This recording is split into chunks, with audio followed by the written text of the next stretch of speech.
Ini adalah mobil JDM dan ini bisa jadi mobil masa depan. Tidak terbayang kalau jalanan isinya mobil ginian semua. Ini adalah Toyota Seaport. Halo YouTube, selamat datang di channel Motomobi.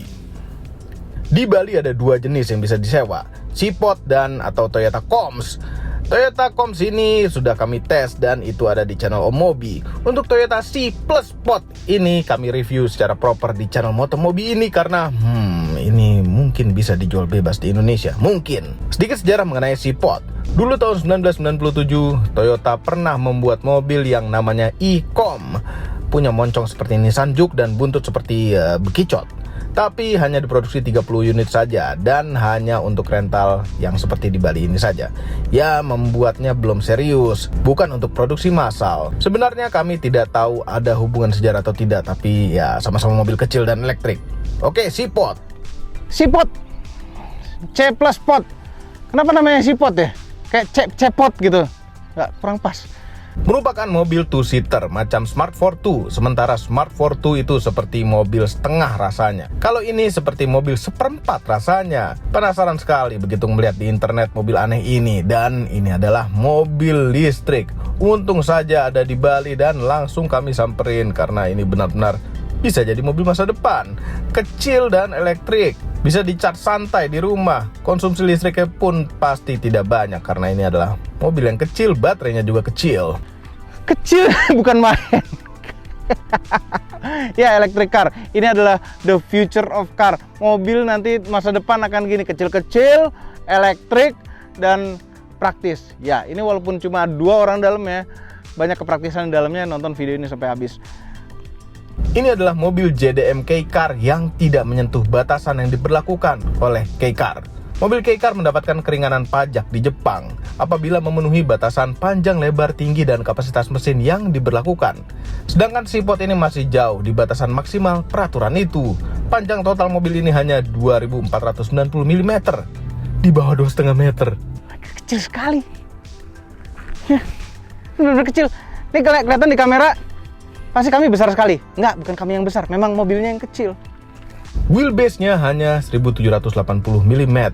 Sangat amat pendek sekali. Dan memang overhang-nya tuh kecil-kecil. Nggak apa, memang harusnya mobil-mobil itu overhang-nya memang kecil-kecil. Biar memaksimalkan kabin di dalam. Dengan overhang kecil, itu kabin di dalam akan maksimal. Bentuknya itu, apakah menurut kami jelek? Bentuknya sebenarnya nggak malu-maluin sih. Ya, memang secara apa ya, proporsional itu agak-agak kurang proporsional ya. Dia kurus tapi tinggi, ya kan, dan pendek. Kalau dilihat dari samping juga seperti mobil yang pantatnya dipotong, agak kurang panjang gitu.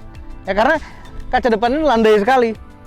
Karena memang mobil listrik itu membutuhkan aerodinamis yang bagus. Ini coefficient of drag-nya kami nggak tahu, tapi pasti bagus karena banyak ketutup semua, tidak ada grill. Ya, ada lubang-lubang paling di bawah sini untuk mendinginkan nggak tahu apaan. Ya, di depan ini ada lampu ini LED ya, jadi hemat energi. Tapi ada lampu sennya masih belum LED dan mukanya nggak malu-maluin. Di hidungnya persis di balik logo Toyota ada charging portnya. Ini modelnya adalah CCS atau kepanjangannya adalah Combined Charging System yang tipe 1. Yes, colokan yang paling basic dari suatu mobil listrik. Charging maksimal untuk colokan macam ini adalah 7,4 kW. Tapi kami tidak tahu Seaport ini sistemnya bisa kuat dikasih berapa kilowatt. Yang pasti tidak melebihi 7,4 itu. Sebagai perbandingan, Hyundai Kona elektrik bisa digeber ngecharge sampai 50 kW. Dan ini kap mesinnya, bukan kap mesin sih. Ini tutupnya tidak bisa dibuka. Yang bisa dibuka hanya kecil bagian sini. Ini untuk kontrol. Nggak tahu mau kontrol apaan ini. Ada aki kecil sih situ, segede aki motor. Aki itu digunakan memang pada mobil listrik, mesti ada akinya karena ada regulasi di berbagai negara mobil listrik harus memakai aki untuk kegiatan-kegiatan selain memutar roda, kayak lampu, kan perlu hazard ya, kalau misalnya emergency kehabisan baterai. Itu sumbernya mungkin dari aki ini dan juga rem. Nah, seperti kita lihat dalam sini itu juga ada modul ABS. Ya, berarti ini mobil ber-ABS. Dan ini ada radiatornya nggak sih? Tidak ada radiatornya. setir itu enteng sekali. Kami tidak tahu ini power steering atau tidak. Ya, karena mungkin mobilnya enteng. Mobil ini beratnya hanya 690 kg maksimal. Ya, berat kosongnya ya, nggak ada penumpangnya. Sebenarnya nggak enteng-enteng amat untuk ukuran mobil kecil 2 orang ini, tapi ingat ini membawa baterai. Jadi di bawahnya jok itu ada baterai 9,06 kWh. Kecil baterainya, iya kecil, tapi lumayan. Ini range-nya bisa 150 km katanya. Nanti kita coba. Yes, kecil-kecil begini baterainya lithium ion, yang berarti ringan, karena Toyota tetap memperhatikan beratnya mobil ini walaupun kecil. Bukan hanya baterainya, tapi juga bodi panelnya. Jadi untuk weight saving, mobil ini tuh bodinya keseluruhan luarnya itu dari plastik. Ya, plastik. Kayak waktu Smart itu juga plastik, panel-panelnya itu plastik, dan itu bisa diganti-ganti. Untuk mau ganti warna tinggal ganti bodi panel. Mungkin ini juga bisa.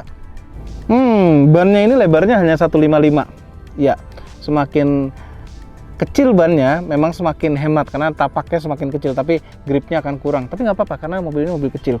Tebalnya itu 70 dan velgnya ini 13 inch. Kalau di Morris Mini Cooper kecil asli original Mini, 13 inch itu merupakan velg yang besar. Tapi kalau ini enggak, ini 13 inch masih terasa kecil. Ini kayaknya pakein velg gedean lagi lucu ini, dan diceperin dikit. Ya, kalau kami punya mobil ini pasti kami ganti velgnya, karena ini velg kaleng pakai dop, kami tidak suka. Oke, sekarang ke belakang yang hanya berjarak 2 langkah. Toyota cepot. Ini Toyota pakai stiker ya, weight saving. Tapi logo Toyota enggak. Ini logo Toyota di sini, di emblem Toyota pada mobil ini tuh ada biru-birunya, melambangkan bahwa Toyota yang macam hybrid atau elektrik. Biasanya khasnya gitu ada biru-birunya. Ini bagasinya. Tuasnya itu tombol seperti pada mobil-mobil Toyota yang propernya. Dan ada ini, ya iyalah, bagasi biasanya ada. Bagasi cuma segini ya, sangat kecil sekali, yang dapat dipastikan bahwa stick golf nggak akan masuk sini. Kecuali kalau kita lipat jok penumpang. Kalau nggak ada penumpangnya. Bisa nggak sih? Enggak, begini doang. Nggak bisa dilipat habis. Kalau dimajuin habis begini. Kayaknya masih nggak bisa juga ada stick golf ini. Jadi stick golf, kalau mau main golf, dudukin di jok depan saja.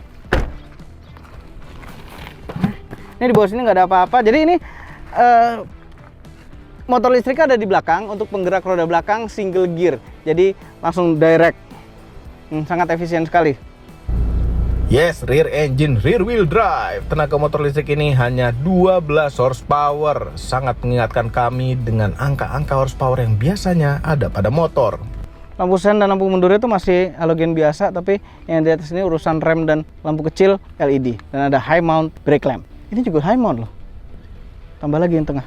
Sekarang saatnya kita masuk ke dalam mobil super kecil ini dan kami muat. Aduh, kecil sekali. Ya. Tapi ini proper mobil Toyota gitu, walaupun pintunya ringan. Ini mobil terbuat dari plastik semua luarnya gitu. Jadi termasuk pintunya juga. Pas ditutup ada tweng-twengnya begitu.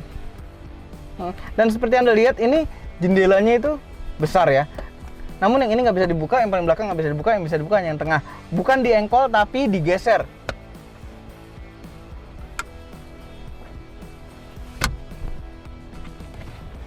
Dan ini terbukti tadi di jalan dia kalau dia kebuka setengah gini nggak jatuh-jatuh sendiri begitu.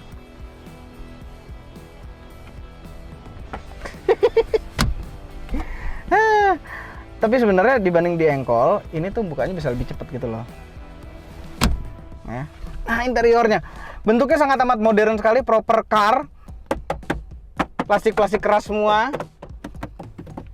Memang tidak apa-apa plastik-plastik keras, tapi ini interiornya benar-benar interior mobil. Tidak seperti Toyota Comms. Dan ini kami suka cara nyalain mobilnya. Terus kita nyalakan dulu sambil ngase-ngase. Ini karena kalau pakai AC di mobil ini itu tidak mengotori lingkungan, nggak ada mesin yang menyala. Cara nyalainnya itu adalah buka aplikasi. Serius ini, buka aplikasi dari Toyota. Nih, Slick namanya. Kita pencet connect. Connecting. Kita unlock dulu. Mobilnya mengunlock. Dan kemudian dinyalakan. Cara menyalakannya seperti mobil biasa. Injek rem dan pencet tombol power. bukan start stop engine button, tapi power on. Jadi sekarang ini mobil udah nyala, ya. Kita bisa lihat itu di instrumen cluster nyala-nyala. Ini udah nyala semuanya. Ada tulisan ready 0 km per jam, MID-nya nyala, dan kedengeran ada suara kipas dari belakang. Itu mungkin kipas pendingin untuk pendingin baterainya, atau pendingin motor listrik, atau pendingin controllernya. Nah, Andai semua mobil bisa pakai handphone saja, tidak perlu bawa-bawa kunci mobil, dan mobil kecil ini masih lebih bagus daripada Ayla Turbo kami yang spionnya masih model manual, pakai tangan. sisi kanan ada buat leveling lampu depan dan ada untuk electric mirror. Keren kan, ada electric mirror, dan mobil sekecil ini masih bisa di retract. Spionnya masih perlu dilipat juga ya. Makin kecil lagi.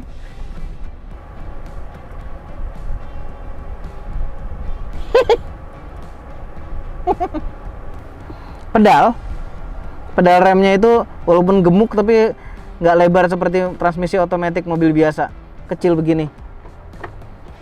Tapi rem ini rumit dia bekerjanya. Rem ini begitu diinjak dia akan jadi regeneratif dulu. Jadi mobilnya ada regenerative brakingnya dulu baru ngerem beneran. Nah, mobil listrik biasanya memang mobil listrik, mobil hybrid itu kampas remnya pada awet-awet karena ada regeneratif. Kepraktisan pada pintu nggak ada apa-apa pintunya ya, cuma begini doang. Tapi ini door panelnya bagus, rapi. Andai ini dilapisin apa sih, kain gitu ya, pas lebih rapi. JDM ada tulisan Jepang-Jepang yang nggak tahu artinya apaan. Nah, joknya itu tadinya kami pikir ini jok yang dipakai sama Ayla Agya. Ternyata enggak. Ini joknya kepalanya nyampe headrestnya. Ya, di Ayla Agya tuh kepalanya nggak nyampe. Ujung headrest itu ada di leher. Tapi ini besar dan lumayan enak joknya. Nggak elektrik sih tentunya ya. Ini segala macam yang bisa dihemat-hemat di sini agar tidak banyak menghabiskan listriknya. Safety. Mobil ini punya 2 airbag saja, itu juga sudah cukup ya. Setirnya itu nggak ada tombol-tombol di setir. Ini setirnya setir Toyota lainnya juga sama. Di instrumen cluster ini ada tombol di sini yang jauh sekali, harusnya enak sekali kalau ada di setir ya. Ini pertama mereka menampilkan range. Kemudian ini nggak tahu apaan, kayaknya kehematan. Pencet lagi odometer, mobil ini baru 1369 km. Kemudian trip meter. Dan ini ada average consumption. Jadi konsumsi baterainya kilometer per kWh ya, bukan kilometer per liter, tapi kilometer per kWh. Terus ada charge. Nah, ini chargingnya seberapa. Kami agak nggak ngerti ini. Mungkin kalau di charge nanti akan ketahuan. Kemudian ada trip meter. Di dalam perjalanan yang kami dari set tadi 14 km per kWh. Hematnya minta ampun ya. Sebagai perbandingan, Hyundai Kona Electric adalah sekian. Ini irit sekali karena memang kecil, enteng, nggak ngangkat apa-apa ya. Sebelah kiri ada speedometer digital dan beberapa indikator-indikator. Nggak ada RPM, nggak ada apa ya, karena nggak butuh RPM. Motor listrik berputar bersamaan dengan roda belakang. Oke, nah ke bawah ini ada colokan USB 2,1 ampere, ada lock unlock buat pintu, dan ada 12 volt power outlet. Terus di sini ini ada, ini tuh tempat head unit kayaknya nih. Jadi bisa dipasang head unit single din. Sepertinya begitu, enak sekali ada head unit di sini. Walaupun kontrolnya agak aneh gitu gini. Ya, masuk setir. Nggak boleh nih. Ya, kita mengontrol apapun di dashboard masuk setir gini tidak boleh. Jangan sampai ada lakukan, berbahaya sekali. Jadi kalau misalnya kita lagi nyetir, kita sini, tangan kita ada di dalam setir, begitu ada, kita mesti belok mendadak. Nggak bisa karena kalangin tangan. Oke, di sini ada tempat-tempat banyak. Ini bisa buat naruh macam-macam, ponsel kita, terus e-money, segala macam bisa taruh situ. Nah, di tengah sini tombol hazard, dan ini untuk menghidupkan matikan AC 100 volt. Jadi ada colokan AC di sini untuk mungkin bikin nasi ya, pakai rice cooker bisa juga. Terus ini ada pemanas kaca depan, bukan kaca belakang ya, kaca depan. Pemanas kaca depan, ini kaca depan mobil ini sudah dilengkapi dengan pemanasnya. Jadi di kamera nggak kelihatan, tapi ini ada kawat pemanas banyak. Dan ada 4 tombol kosong, nggak kepake, nggak tahu harusnya buat apaan. Shifternya bukan shifter biasa, tapi hanya tombol saja. Dan nggak ada parknya ya, jadi tidak ada gigi matinya untuk ngerem roda belakang. Benar-benar hanya tombol. Harus sambil nginjek rem. Nah anehnya ini karena JDM ya, jadi ada pemanas kursi kiri, pemanas kursi kanan. Kita tidak akan pakai di Indonesia kecuali lagi masuk angin. AC. Nah ini kalau kita nyalakan AC, blowernya nyala tapi tidak dingin karena tombol AC-nya belum dipencet. Kalau sudah kita pencet, langsung berubah jadi dingin. Oke, kompresor itu langsung berputar. Kita terasa tadi begitu kompresornya start. Namun kalau itu kita nyalakan, kita lihat range-nya. Ini sekarang 124 range-nya. Begitu AC itu dinyalakan, turun menjadi 70 km. Jauh sekali. Hampir separohnya hilang. Tapi nggak apa-apa. Di bawah ada start stop engine button. Terus mobil ini nggak punya laci, jadi cuma tempat gini aja. Taruh masker. Ya. Lubang AC-nya hanya ada 2 kanan dan kiri begini. Seperti lubang AC pada Ayla. Tengah nggak ada lubang AC, ya ventilasi AC-nya nggak ada, hanya di pinggir-pinggir. Ya nggak apa-apa, cukup. Mobilnya kecil sekali. Ini kita udah bisa nyentuh kaca belakang kita. Headroom-nya tapi banyak, legroom-nya juga luas. Tapi pundak kanan udah ketemu pintu dan nggak ada armrest-nya obviously.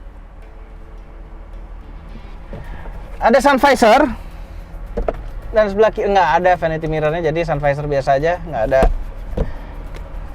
kacanya untuk ngaca. Kaca yang diandelin hanya ini, bisa day night secara manual. Ada 2 buah cup holder di sini. Terus udah nggak ada tempat rem tangan, nggak ada apa. Rem tangan itu ada di kaki, jadi rem kaki kiri. Ini macam di Toyota lain, diinjak.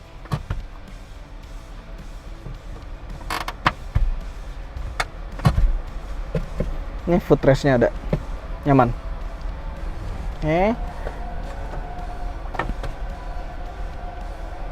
Ada kedengeran suara UFO.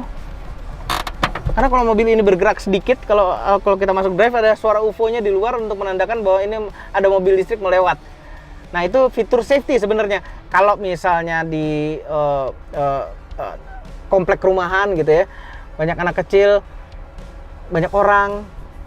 Begitu ada mobil listrik lewat nggak ketahuan karena nggak ada suaranya. Tapi kalau mobil listrik yang ini atau beberapa banyak mobil listrik lainnya, ada secara default itu tidak bisa dimatikan suara dari mobilnya, suara UFO itu. Karena ini mobil JDM, ini ada dudukan untuk flare. Ini dudukan flare-nya. Semua mobil JDM ada. Oke, sekarang kita coba duduk berdua. Seperti apa di dalam mobil ini. Oke, sekarang ini bersama Mobi 1. Halo. Ya, kita coba seberapa sempit di dalamnya. Sorry kamera itu jadi mesti keluar dulu. Kita tutup pintu.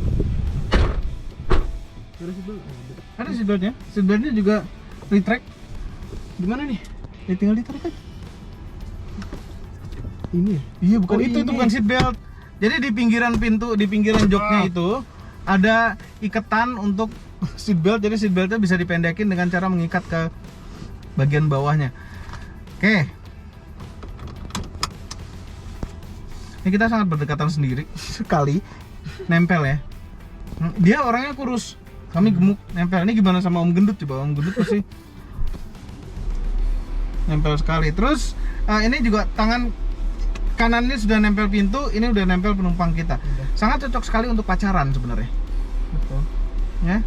Pacaran, dan ini kakinya masih bisa nempel-nempel gitu.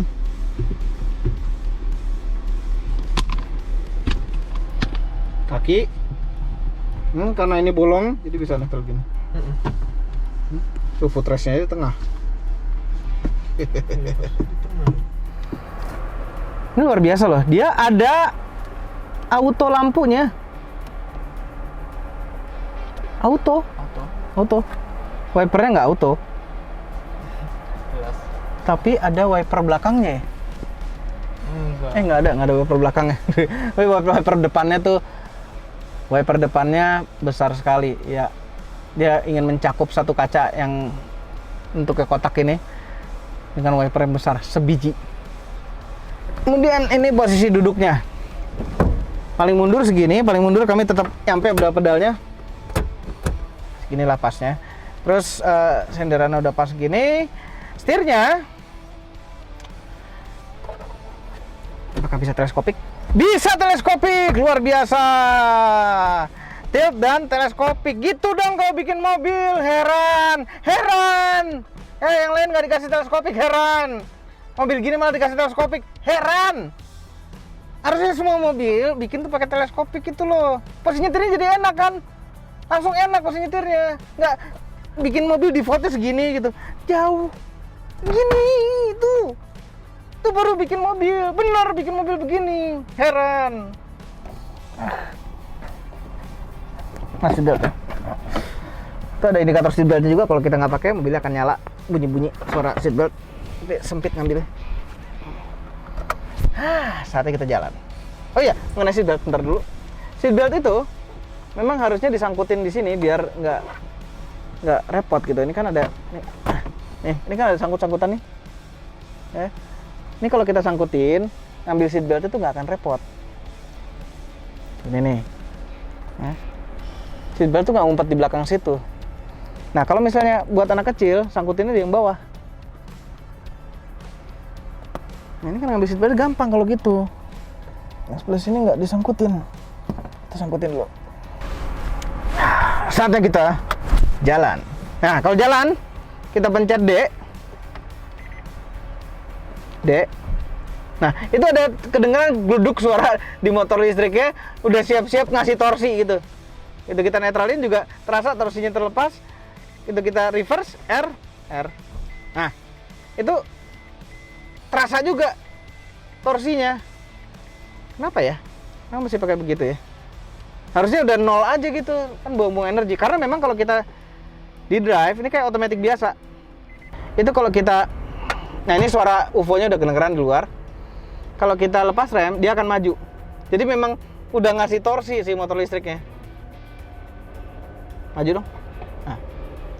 Jadi ini seperti transmisi otomatis biasa yang bisa creeping begitu dengan torsi yang sangat rendah. Ya kita jalan. Nah, jalan-jalan dari tadi. Sedikit nyangkut batu. Jadi memang ini walaupun tongkrongannya agak cungkring, ground clearance-nya itu cukup pendek. Nyenggol batu dikit bawahnya. Dan ini tombol AC yang di tengah. Kenapa dia memuliakan sekali tombol itu? Karena begitu dipencet ya, distance-nya langsung jauh berkurang. Ini kita di aspal yang rusak, baru jadi atau rusak ini? Nyaman loh. Iya. Nggak kami kira ini bannya kecil, bikin nggak nyaman. Mobil biasanya yang bannya kecil itu terlalu kecil, kalau terlalu kecil nggak nyaman. Tapi ini karena bodinya itu sangat enteng, badannya sangat enteng, nyaman. Ya lu tuh nyaman. Ya goyang-goyang supaya nyaman. Lihat chase car-nya R3 goyang-goyang, ya ini juga goyang-goyang, cuma ini nyaman. Kaki-kakinya ada bunyi-bunyi dikit, agak kurang rigid.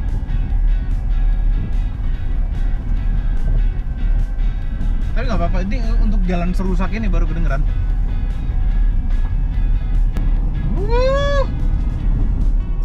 Itu jalan di konblok ternyata nyaman ya, nggak keras-keras amat.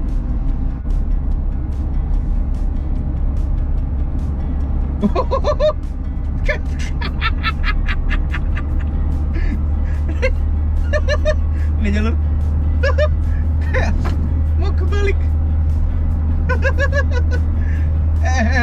Setirnya tuh enteng sekali. Kalau lagi jalan begini tidak direct, tapi begitu ketemu selanya, mobil ini langsung belok.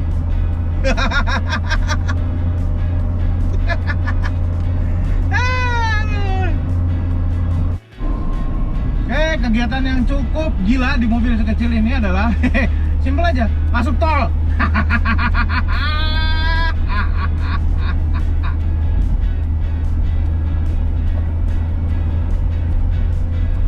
Ini tol spesial ya, tol layang, tol apung. Bener nggak apung? Di Bali ini sebenarnya motor boleh masuk tol dan untungnya ini tidak perlu di jalur motor. Ini kita pakai AC. Sekarang kita coba top speed mobil ini di tol. Iya. Tapi kalau bicara akselerasi sih ini di gaspol pelan ya. Ini seperti naik mobil yang 600 cc, 500 cc, naturally aspirated. Begitu rasanya. Terus setirnya tuh melayang sekali rasanya.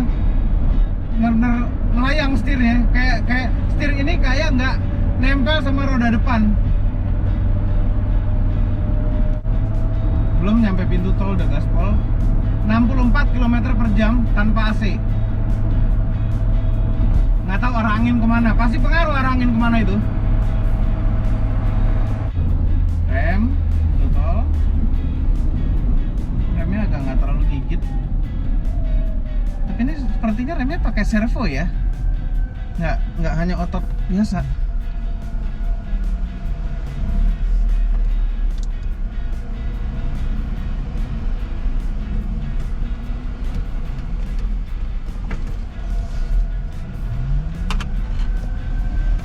Yang somehow pakai jendela begini kayaknya lebih enak dibanding dengan jendela engkol biasa yang banyak gitu muternya untuk menutup. Tapi kalau jendela begini enggak. Iya.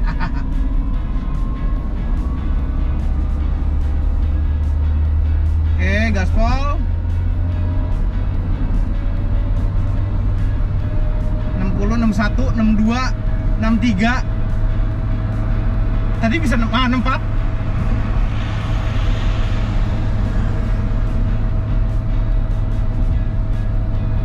Gimana kalau kita nyalain AC, kita coba keadaan AC nyala bisa lari berapa?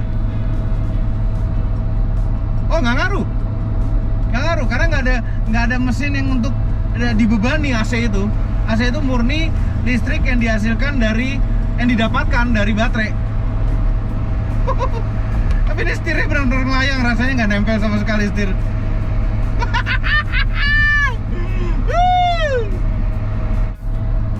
Kali lebih aerodinamis, kali bisa lebih kencang. 63, 64. Oglek-ogleknya, goyang-goyangnya itu agak-agak aneh ya, karena memang ini mobil kecil sekali, nggak ada overhangnya. Tapi bukan berarti keras loh mobil ini. Mobil ini literally goyang-goyang karena titik berat yang cukup tinggi. Ini ya tinggi, tapi ada baterainya di bawah gitu yang bisa menyeimbangkan beratnya. Terus oglek-oglek goyang-goyang karena memang suspensi belakangnya itu masih torsion beam. Tapi ya santai-santai di tol ini nggak apa-apa. Lari 60 asal jangan kita Jakarta Surabaya gitu, jangan. Tuh nggak nyampe juga. Ini range-nya fully charge itu 150 km katanya, tapi tadi 148, oke lah, selisih 2 km. Nggak apa-apa. Jaraknya juga nggak apa-apa. Kalau bisa nge-charge di jalan per 150 km, dan itu asumsi kalau misalnya nggak pakai AC. Dan ini jendela begini sayangnya udah kecil ya.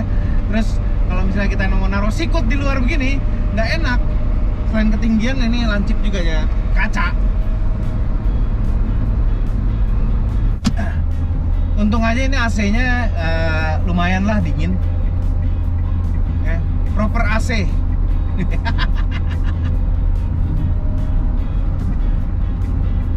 Oke, sekarang kita coba radius putarnya. Kita akan melakukan U-turn.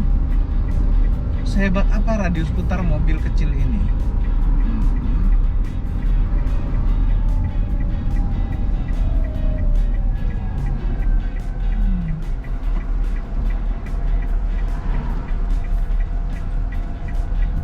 Wah, kebajai-bajaian sekali.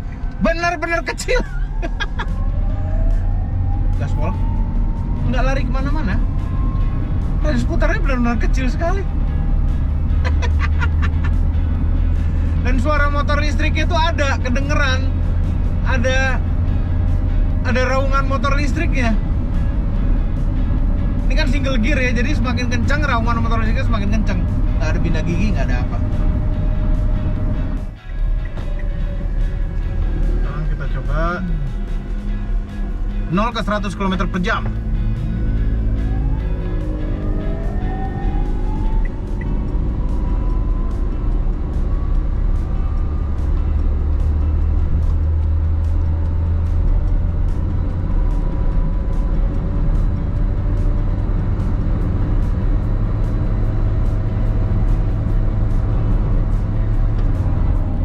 Oke, mobil ini di Bali cocok karena Bali ini parkiran udah mulai sempit-sempit, kecil-kecil. Ya kemudian di Jakarta lebih cocok lagi karena Jakarta itu mulai sempit gitu kebanyakan mobil. Tapi pengalaman kami di Jakarta ya, dulu pertama kali keluar Karimun ya, K-Car. Kami nyetir itu di Jakarta itu banyak dipepet orang. Orang nggak menganggap itu mobil gitu. Gimana mobil yang lebih kecil begini? Apakah mobil ini akan dijual bebas di Indonesia? Belum tahu. Ya, menurut kami, kalaupun dijual pasti tidak akan murah sekali. Biar bagaimanapun, komponen powertrain listrik itu tidak murah. Dan baterai itu masih mahal. Kalaupun dijual, jangan sampai keduluan sama Wuling. Yes, Wuling itu punya Wuling Mini EV. Suatu mobil yang secara konsep sama dengan Seaport. Tapi karena ini merek Wuling, dapat dia pastikan bahwa murah. Lebih murah daripada merek Jepang. Wuling kecil ini ada beberapa tipe. Dan konon katanya jumlah penjualannya sudah melewati Tesla yang termurah. Dan melewatinya 5 kali lipat. Ya memang penduduk Cina itu marketnya banyak. Dan ini bisa berempat, tidak seperti Seaport. Sama-sama tidak bisa fast charging. Ada kabrionya, tapi itu masih konsep. Lucu sekali, city car yang kabrio atau convertible. Ingin sebenarnya kami buat video sendiri membahas Wuling ini, namun kami ada keterbatasan sumber informasinya, yaitu bahasa. Yang pasti Wuling ini lebih kencang karena bisa sampai 100 km per jam. Dan sedikit lebih boros karena 12,3 km per kWh. Overall, mengenai Toyota C+ Sport Cepot merupakan mobil yang cocok untuk di Jakarta, tapi tidak cocok untuk orang macam kami yang agak sedikit agresif nyetirnya.